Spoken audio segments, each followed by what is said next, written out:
Hello everyone, today we are going to learn basic BricsCAD tutorial how to draw polygon.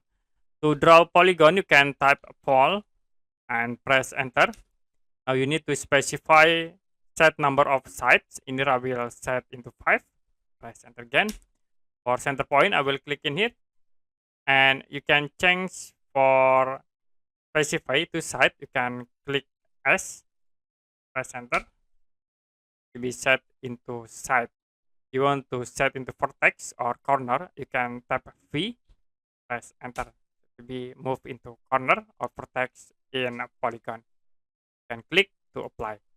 You also can create polygon by specify or sides. You can type pol, press enter, and in it I will set into 7 for sides.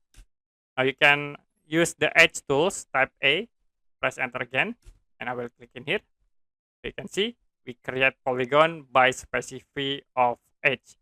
Can set, like in here I will set into 100 for length, press enter again. Okay, that's it for basic BricsCAD tutorial how to draw polygon. If you have any question about tutorial, you can comment below this video.